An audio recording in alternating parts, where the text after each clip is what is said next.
Welcome to another episode of We Are Carbon. I'm Helen Fisher and I'm joined by Mandi Kerr of the Global Hemp Association. The world is moving fast at the minute. Whether it's new problems to adapt to or new science and tech to keep up with, things seem to be moving faster than ever before. Part of this may be that many of our troubles are centred around the same thing, our dependency on fossil fuels. And moving away from this means we're not looking for tiny adaptations, but a complete switch from what we've established throughout all of society over the course of centuries. Almost everything we use has to come from either fossil fuels or from something that's grown out of the ground. And it isn't always obvious that the reason we don't use more of the latter isn't due to lack of availability, but more because the fossil fuel route is just what we're used to. But it's a route that will mean heavier and heavier restrictions, and even then, we're only slowing a problem down. Switching to resources that can be regrown quickly is the obvious path forward. And the intriguing thing with this is, if we manage it right, we have the potential to help heal the planet as our resources grow. Remember what we covered previously about regenerative agriculture and building the life in soil. Now that is pretty exciting, but it does leave the challenge of making a huge switch throughout manufacture and supply chains and such. So when I came across the work that Mandi is doing, I was taken aback at how she's demonstrating perhaps the exact solution that we need. Bringing people together through technology, connecting various disciplines with open minds to share and find ways for businesses to win in this through collaboration. She's putting this into action with a network focused on one crop. Hemp is so versatile, it really is surprising just how many different products it can be turned into. But it's also underutilised due to complications of it being used as a recreational drug.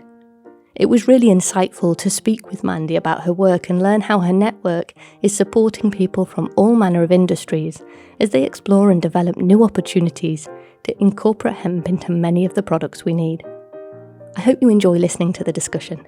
And if you'd like to follow along with everything from We Are Carbon, be sure to look us up on Instagram, at wearecarbon.earth. Right, let's get stuck in.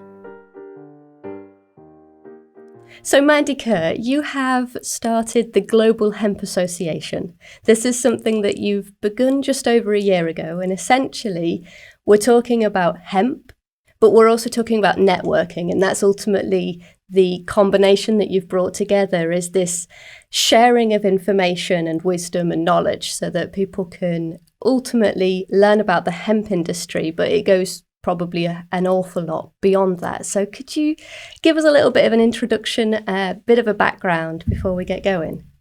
Yeah, absolutely. By the way, thank you so much for having me. I'm excited to be here. So I started the Global Hemp Association really with the intention of creating a platform where people can come together and build relationships and share knowledge, connecting members to supply chain. You know, the supply chain has been so fragmented, as we knew within the industry, and then it was just amplified during the pandemic. And so I started hosting a number of events with the intent, like I said, of educating different professionals or highlighting different professionals that were doing it right and really building the discussion and the connections. And so now we host probably 8 to 12 different events a month, focused on different subjects and different topics. And really now turning an emphasis on our education to our farmers. Really helping to provide them a new crop to add to their rotation. Fantastic. So why is it that you're covering hemp? Is there something particular about the plant itself? I had a little bit of an aha moment when I realized that plastics have been around as long as hemp has been banned for the most part. And realizing then that hemp could replace this problem that we're all drowning in plastic, and we didn't have to have that this problem. And so I was frustrated with the understanding that this was a man-made, creation, or we created our own problem, and now we have a solution that's available at our fingertips that was here. And so that was my motivation to really put a voice behind the industrial manufacturing and the industrial supply chain for hemp. less focused on the health and wellness, but more focused on where I see more impactful changes. That's something that I'd never considered before, the relationship between plastics increasing and hemp decreasing. That's very exciting. So the types of uses that we have for hemp, that must be pretty varied if you're talking about replacing plastics themselves. Oh yeah, from tires. We have members right now that have signed contracts for tires with big manufacturing and tire companies, auto body parts, textiles, clothing, wovens, insulation, wood substitutes.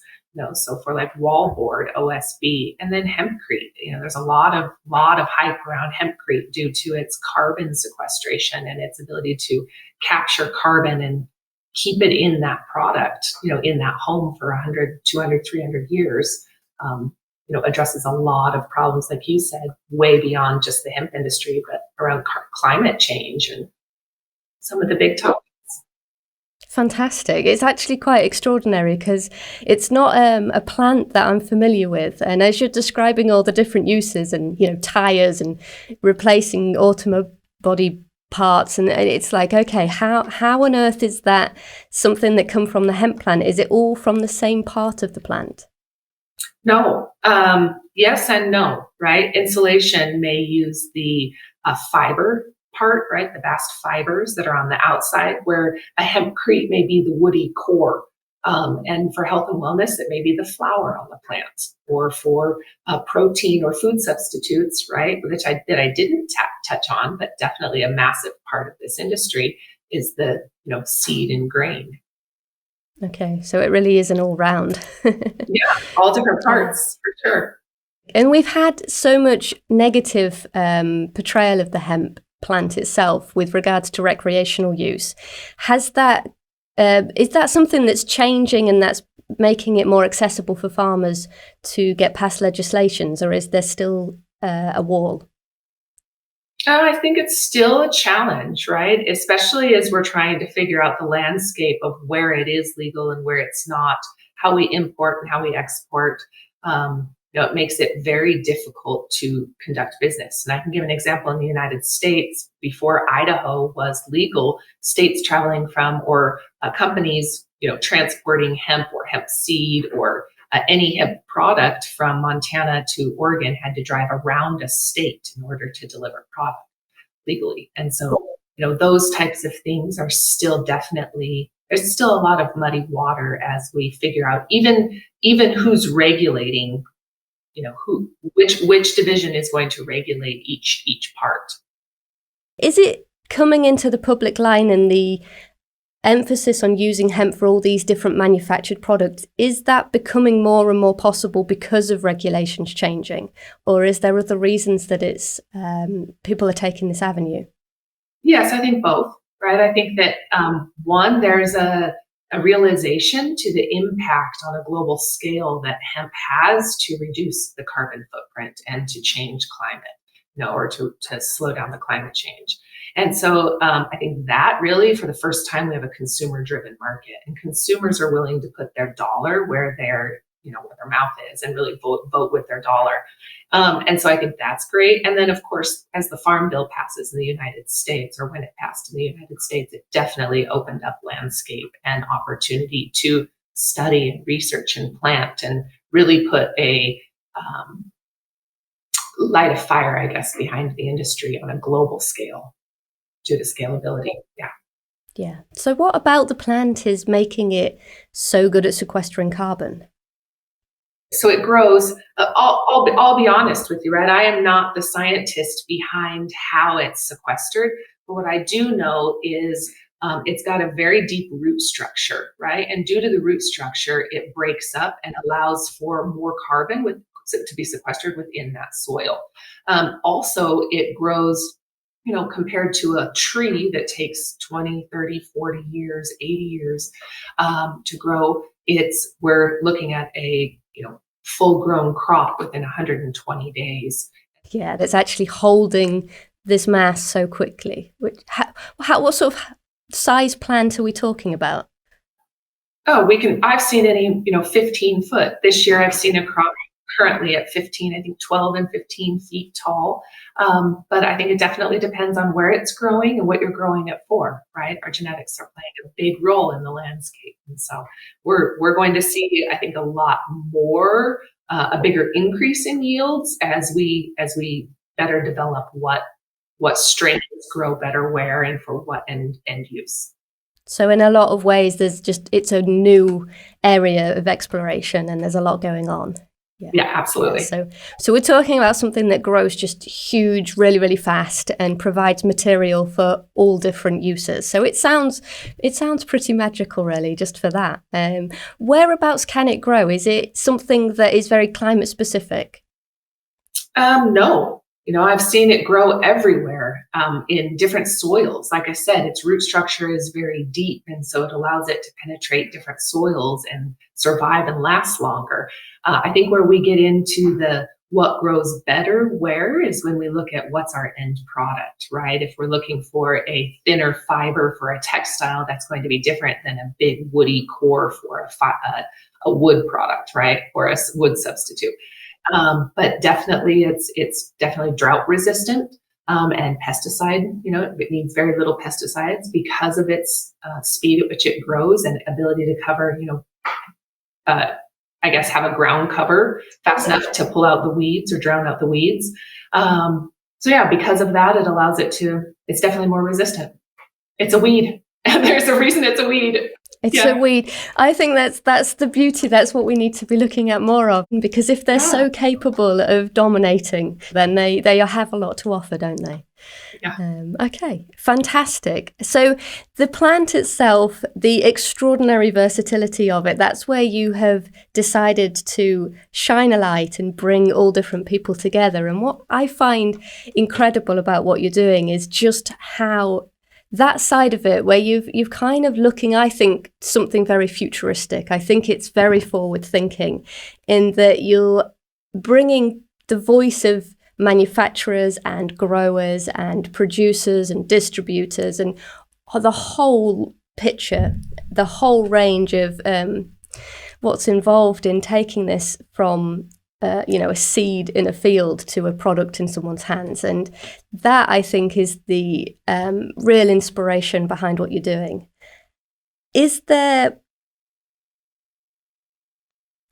How many different people have you got involved? Like in terms of the variety, the different viewpoints, do you have, is there an end to it?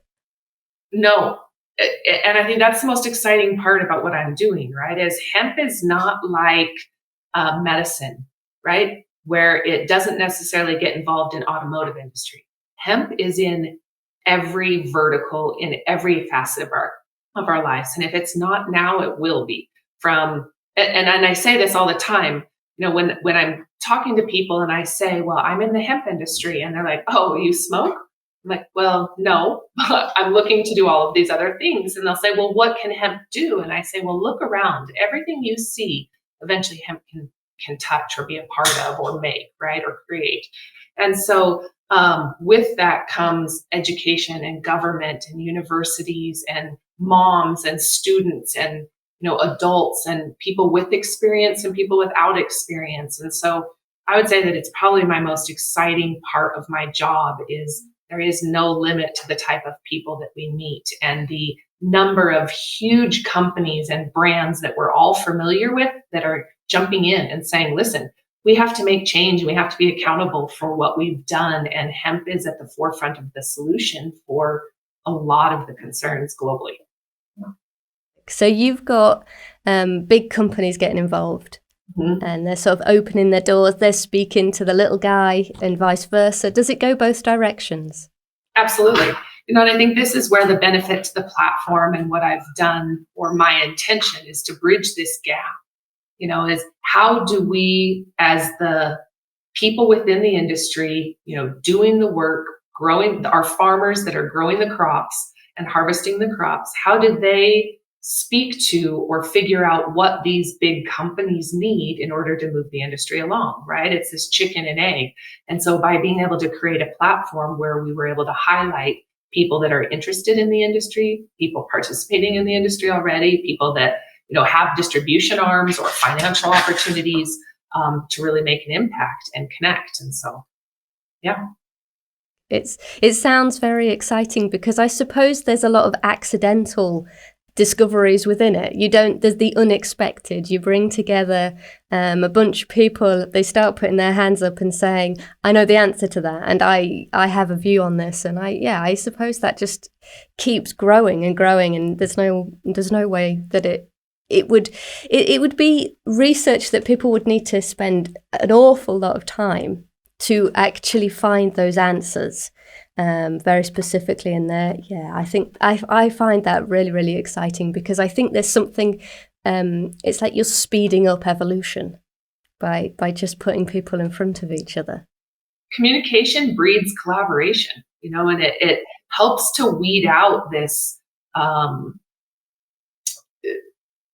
the lack of stability in the industry, right? It helps to really elevate the standards and the expectations and holding each other accountable. And I get asked all the time, I want to throw this in there really quick, that I get asked all the time, in our groups, do I randomly connect people, or is it all scheduled or planned? And I said, it's absolutely random, because I can't tell you how many times I've gone into a meeting and thought that I knew what somebody was involved in, to find out they had also a second career that was unannounced one time, that was very relevant to the industry, because hemp is involved in, it's in everything, from accounting to medicine to construction, plastics, biofuels, all that, agriculture.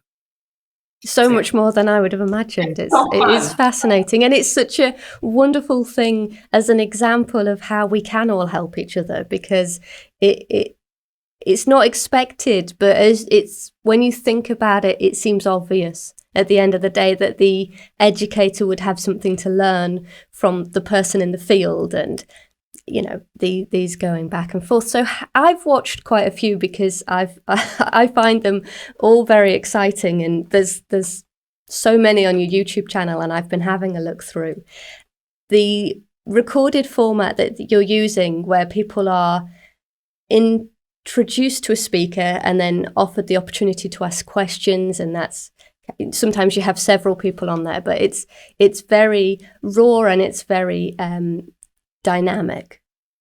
What other ways do people connect within the network? Are they able to reach out and connect individually, or is it all done through these calls? Okay, so we just launched actually a community platform, hemphallway.com. And on hemphallway.com, you can actually search, create discussions, chat back and forth within the community. You can invite other people to participate in the community, post jobs, opportunity portals, fundraise. There's all different types. And so the events is one piece where we can bring people together, especially since travel has been limited. And I'm blown away, as we've mapped out who's involved in our network and added them to the Hemp Hallway, how many international businesses are involved. I mean, we truly are a global platform, and we couldn't do that without hosting virtual events like we do. And so the events are one piece that give you a chance to, one, put your prospect up on stage and get to know them, and two, get you up on stage or a platform to have a voice so that people can reach out to you and learn about what you're doing. And so both ways. Fantastic. So that it's just this unlimited platform. Yeah. Yeah. Beautiful. Have you found that there's any really exciting, really interesting stories that have been stumbled upon as you've done this, in terms of the collaboration between businesses? Oh man, so many. Yeah, I've got two members right now that are working together that didn't know each other prior. One is very involved in the textile space, and the other in procurement and government contracts. And they're now working on government contracts for supply chain with hemp. And so that's pretty exciting. Definitely connecting the dots on, as I've been in different meetings and learning that the spinner or the fiber farmer, say, for example, is also working with the big brand who is in the call. And so it's fun to say that I've known all along these people, and then had discovery that they actually are piece, right in our group. We have a supply chain for a massive brand that is moving product into the industry now. So that's pretty exciting that And then, of course, many, many people reach out and say, so and so told me to reach out to you. And then so and so told me to reach out, not necessarily to me, but to the platform. And so being able to know that the community believes that it's working or it is working for them, and then they continue to pass that message on. So our network is growing exponentially as people are, starting to learn that this is really the place to go to have resources, connect, build relationships, share what you're working on. So it's a little bit of a previous requirement, but also something birthed from the pandemic. We've heard a lot of these stories where that restriction of getting us all back in our houses, not being able to travel, there's an explosion of technology or of use of technology that's come from that. And this is definitely an example of that being something that will continue into the future. Well, and we were so divided, right? Especially this industry, and so fragmented with, not just the laws and regulations, but standards or banking practices or transportation. And I feel like this is an opportunity, and it was really revealed to us during the pandemic, but it's an opportunity for us to bridge those gaps and connect the supply chain, fix it. Really, we have a chance. We've got an opportunity here. Yeah. It really is that, just connecting the dots and sharing that information. And with regards, you've mentioned government bodies being involved and connecting through projects, which is really quite interesting because I think often they're the most difficult to get in touch with or to get involved. There seems to be a huge detachment.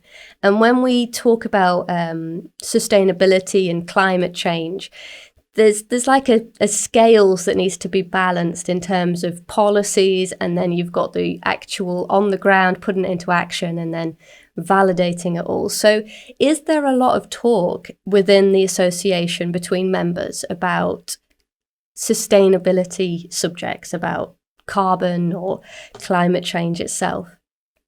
Almost every call we're on. I think this is where when people say, what is the real value of hemp? And its ability to sequester carbon and its ability to make the impact on the globe and sustainability. And what is sustainability, right? And I think that even I was very, very undereducated, I guess, about what sustainability is and what greenwashing was, right? And I think that hemp puts the conversation at the forefront, and it's different than, it's for the first time we are both sustainable and profitable.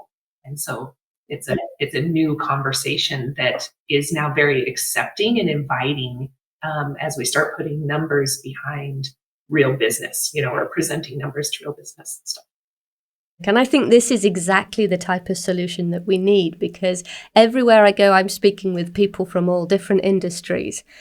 And we have these carbon credit schemes where it just seems to leave more questions than answers. And everyone's like, well, I think there's something out there, but I've absolutely no idea. And, some of these are really big companies and they don't know who to speak to. And I think what you've created is the solution, is that ability for people to ask the questions and the right person be sharing the answer. And it goes both ways, because the people with the answer get to hear the questions too, and that in itself is valuable. But I think there's something to be said to know who else is doing what you're doing. And that was really what catapulted me into this. Is I was walking around with a new technology in the extraction space in hemp, and I was walking from one facility to the next, and they were making the exact same mistakes, and neither of them knew where to go or who to talk to, or that either of them existed and they were a mile away.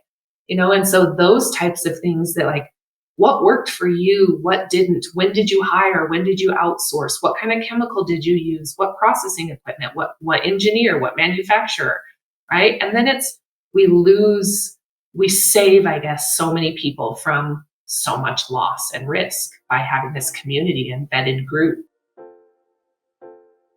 Before we continue with Mandi, when we look around and see concrete or bare soil for as far as the eye can see, it should seem obvious that a part of the climate's function has become missing, and that a result of this would be a planet that's out of balance.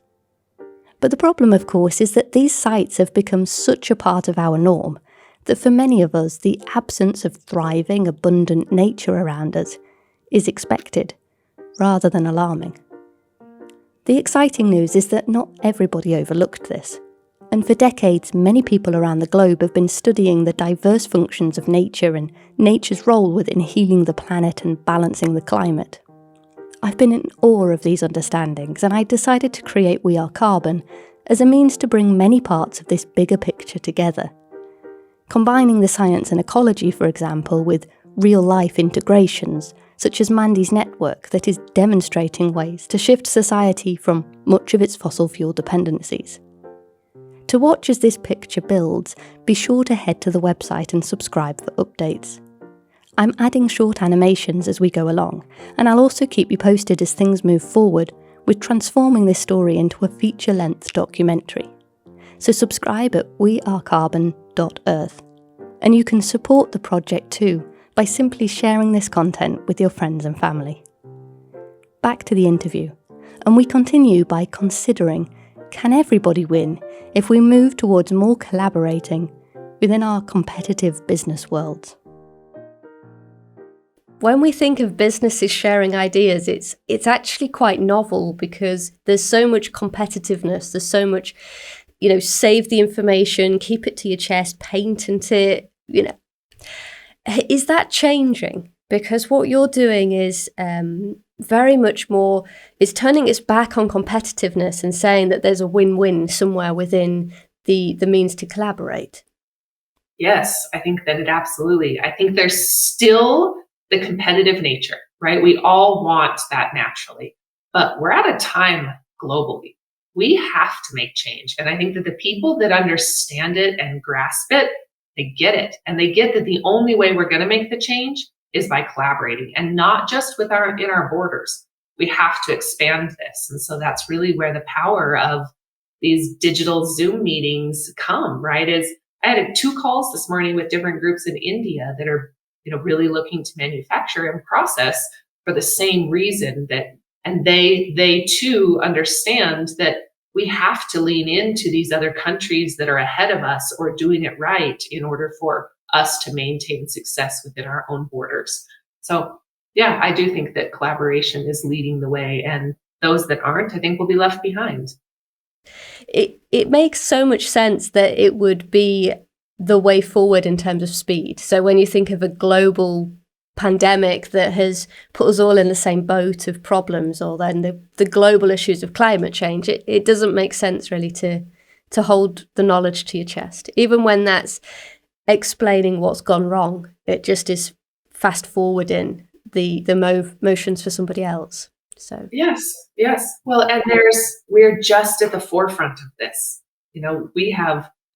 We need so many processing facilities, for example. If the 15 processing facilities, within my area didn't want anybody else in the globe to process, we would never make an impact on where the true impact that hemp has globally.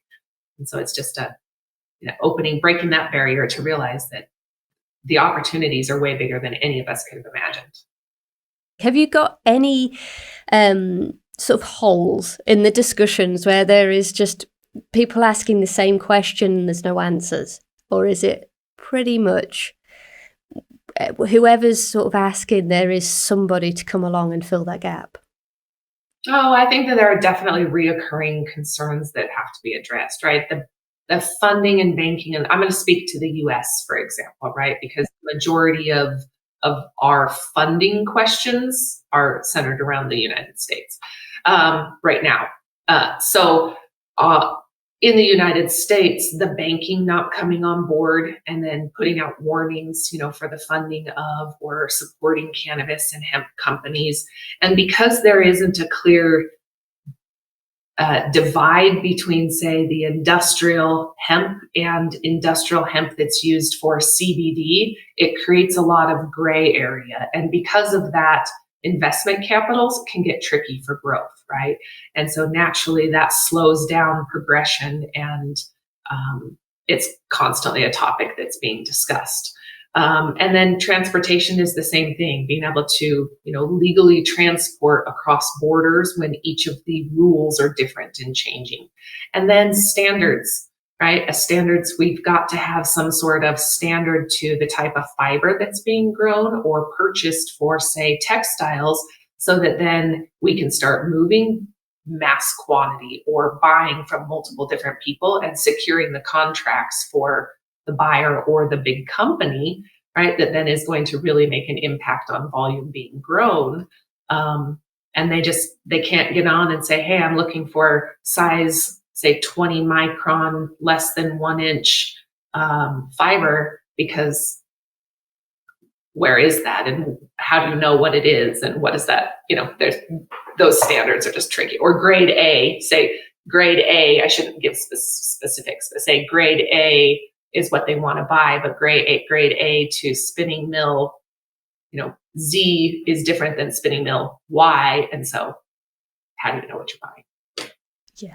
Yeah. So I suppose by all discussing together, you are rapidly identifying where the questions are, where, the same question on repeat, it's very apparent then what needs to be worked on, and that in itself is moving things forward. Yeah, fantastic. And I think what you're doing with this is about nature. It's growing something natural and sustainable as opposed to plastics. In a lot of cases, you're creating an alternative, but you're also using the modern technology. And I think this is where it's possible that what you're doing can just keep expanding and expanding, because the technology, as soon as somebody's got the ideas, it's the means to connect is phenomenal, and it's growing, and that we can even talk right now, I find that in itself pretty exciting still. I'm way behind you on having these huge amounts of people connected, but we're in a different time zone. We're sat here, we're talking live, and that is fantastic, because networking locally that's powerful, but networking with technology, that's something else, isn't it?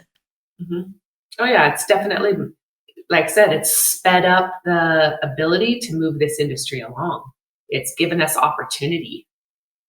The technology that you're using, is it accessible? It's not sort of super complicated. Yeah, so the software that we're using is a robust software that's being used already in other organizations.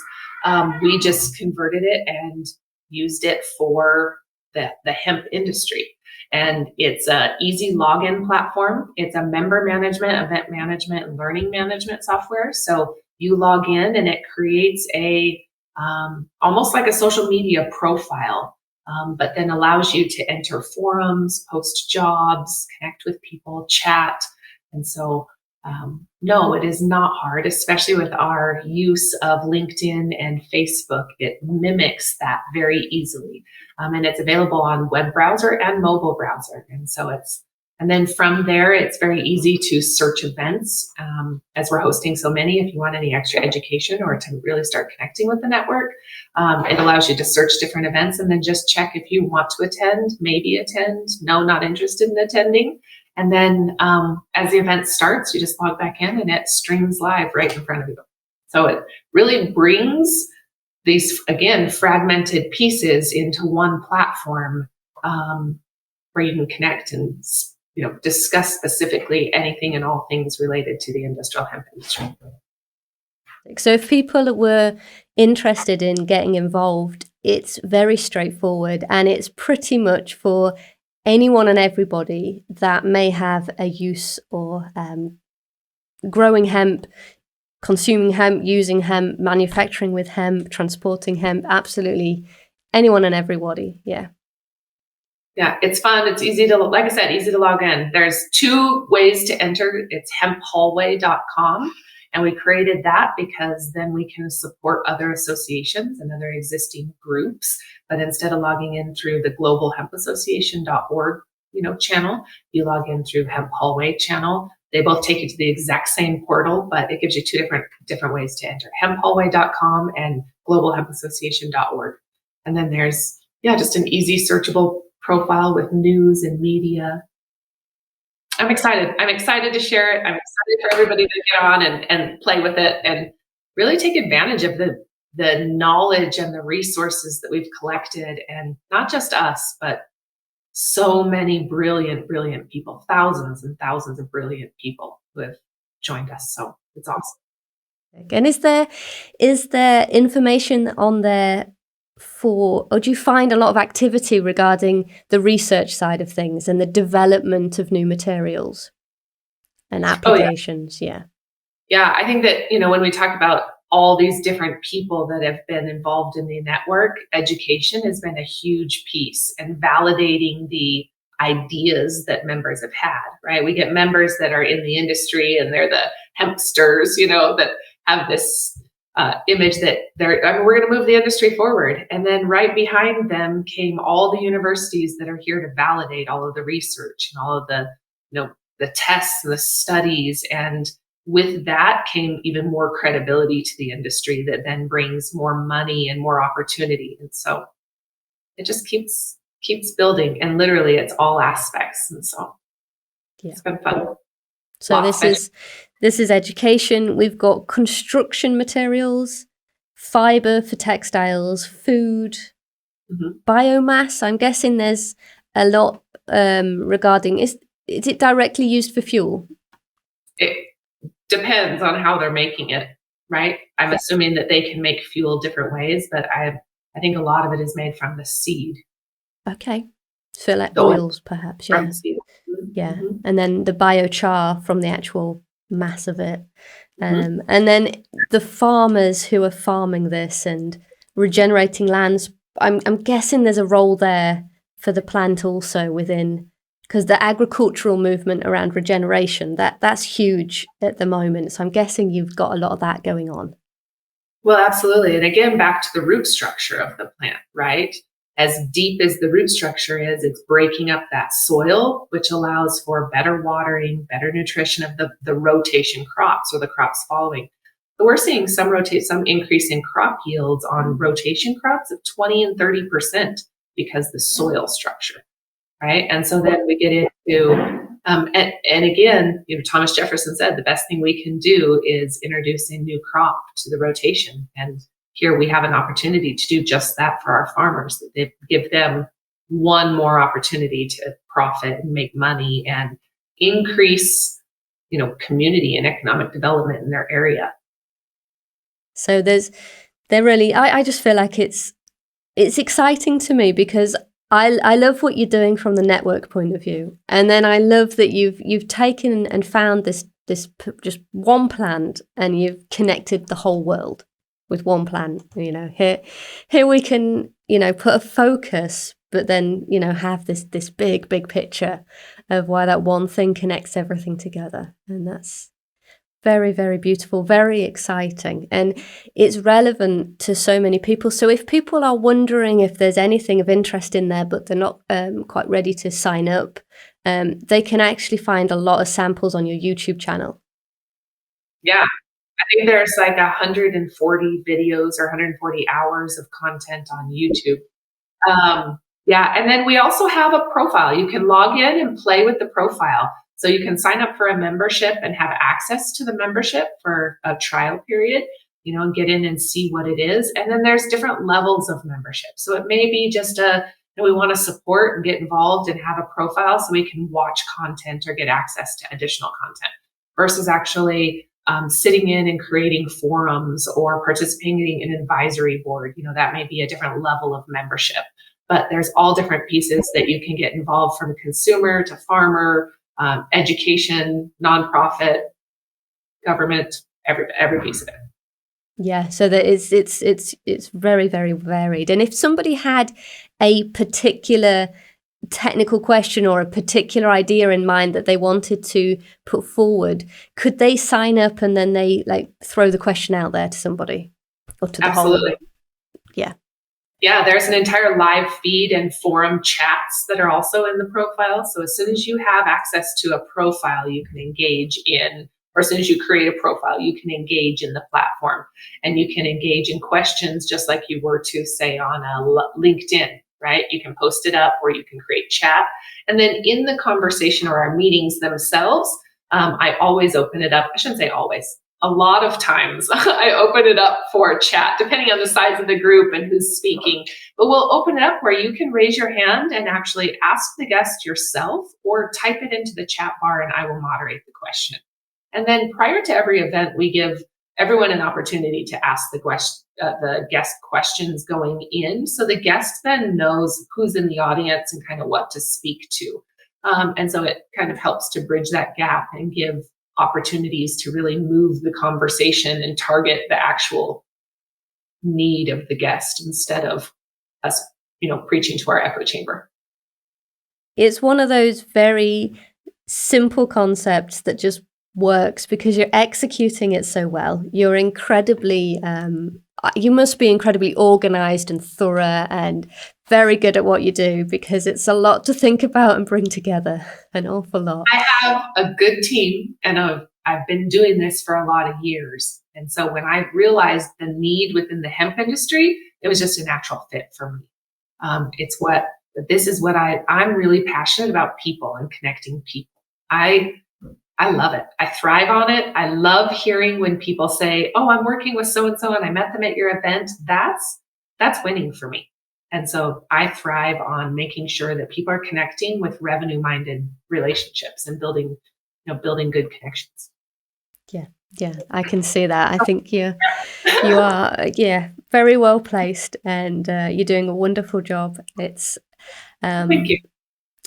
It works, and it's working. It's something that works, that people can see the results. They can see how impactful this is just by hopping on one call or signing up and having a little look around, because it's there in front of you. You've got all of this knowledge, all of this wisdom, all of these different perspectives, and you're just like, all join in and ask away, share, and fabulous. So I am so grateful that you've come to explain everything to us, because I hope you can see I'm just really very, very passionate to see this work, because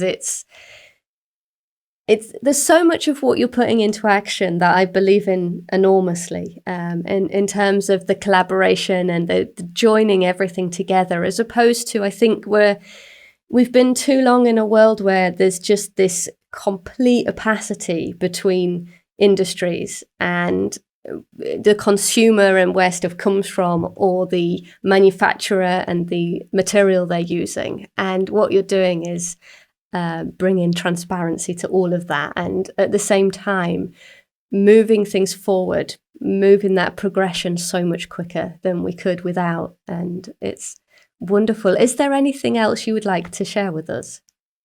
No, other than thank you for doing what you're doing also.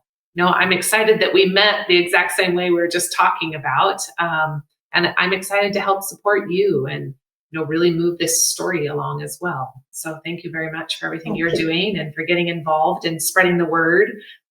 Because I do think that, we're doing our job if one more conversation starts around the value of hemp and changing the stigma, normalizing the conversation. Yeah, absolutely. It's no, thank you. It's an absolute pleasure.